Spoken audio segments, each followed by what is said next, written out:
आज आपण सोडवणार आहोत इरा सेशन 39। तर सगळ्यात पहिले आपल्याला सेशनचा परिचय पाहून घ्यायचा आहे। त्यानंतर ऑफिस स्किल्समध्ये येऊन यामधले जेवढे काही ऑरेंज कलरमध्ये व्हिडिओ दिलेले आहेत तर सर्व व्हिडिओ आपल्याला पाहून घ्यायचे आहे। त्यानंतर त्यामध्ये टेस्ट युअर नॉलेजवर जा आणि याच्यातनी नॉलेज चेकचे व्हिडिओ प्रश्न दिलेले आहेत तर नॉलेज चेकवर जायचं आहे आणि त्यानंतर ओके बटनावर क्लिक करा आणि इथून स्टार्ट एक्झामवर क्लिक करायचं आहे। नेक्स्ट बटनावर क्लिक करा आणि याच्यामध्ये बघा 4 प्रश्न दिलेले आहे। तर पहिला प्रश्न, आपण आपल्या आवश्यकतेनुसार स्लाइडचा साईज ॲडजस्ट करू शकतो म्हणत आहे, तर याचं उत्तर बरोबर आहे।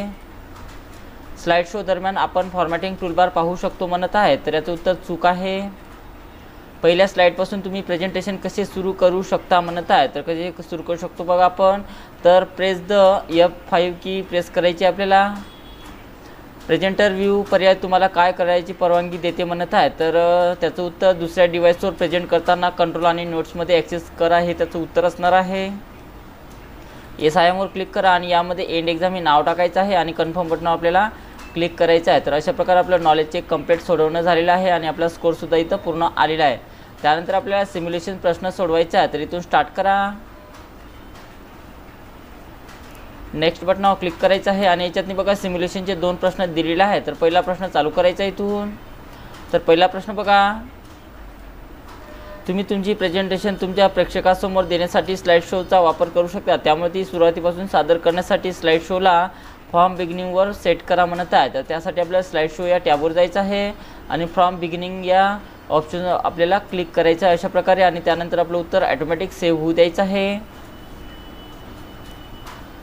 नेक्स्ट क्वेश्चन, स्लाइड हाईड करणे विशेषतः उपयुक्त असते जेव्हा तुम्ही काही स्लाइड ॲड केलेल्या असतात पण त्या सध्याच्या प्रेझेंटेशनसाठी आवश्यक नसतात, त्यामुळे तुम्ही त्या हाईड करू शकता।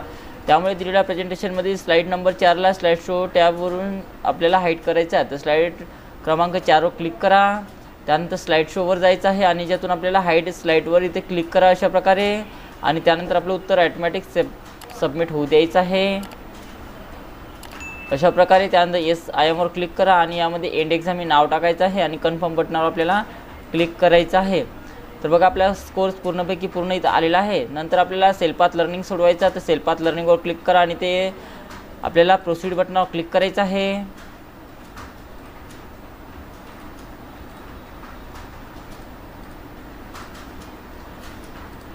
प्रोसीड बटनावर क्लिक करा, त्यामध्ये बघा एकच प्रश्न दिलेला आहे, तर इथून स्टार्ट करा आणि पहिल्या प्रश्नामध्ये बघा काय विचारलेलं आहे, तुमचे प्रेझेंटेशन डॅश एक्सटेन्शनसह लावून सेव्ह करू शकता म्हणत आहे। तर त्यासाठी आपल्याला .pptx वापरावं लागेल। त्यानंतर सबमिट करा, येसवर क्लिक करायचं आहे, गो टू होमवर क्लिक करा। अशा प्रकारे आपलं सेल्फ लर्निंग झालेलं आहे। त्यानंतर आपल्याला गाईड ड्युएटीवर सेल्फचे सोडवायचे आहे प्रश्न। त्यानंतर इथून स्टार्ट एक्झामवर क्लिक करायचं आहे, नेक्स्ट बटनावर क्लिक करा आणि याच्यामध्ये बघा 2च प्रश्न दिलेले आहेत, तर इथून स्टार्ट एक्झामवर क्लिक करा।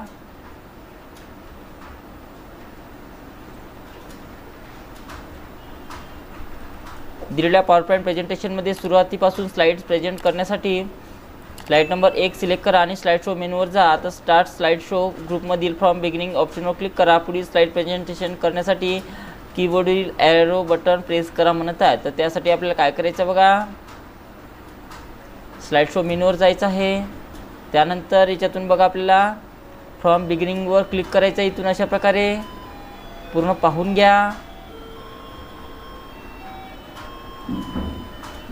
नेक्स्ट ॲरोचं बटन प्रेस करायचं आहे, राईट ॲरोचं सर्व पाहून घ्यायचं आहे आणि त्यानंतर आपलं उत्तर सबमिट करा, ओके करायचं आहे। Next questions,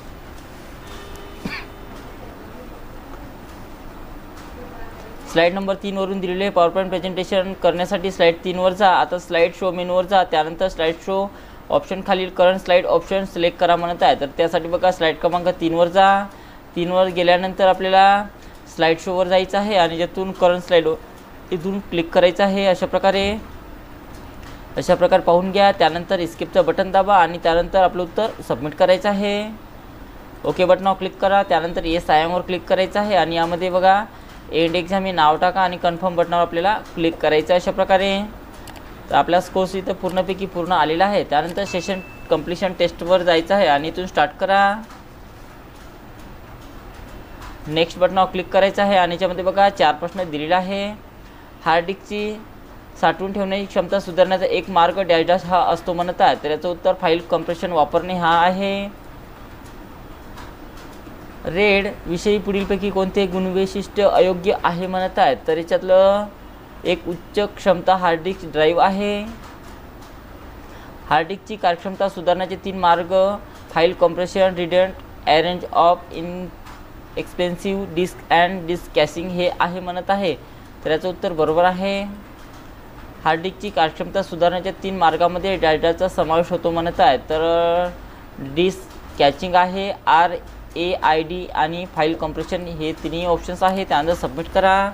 yes I एमवर click करायचं आहे आणि यामध्ये एंड एक्झाम हे नाव टाका आणि आपलं कन्फर्म बटनावर क्लिक करायचं आहे. तर अशा प्रकारे आपलं इरा सेशन 39 कंप्लीट सोडवणं झालेलं आहे.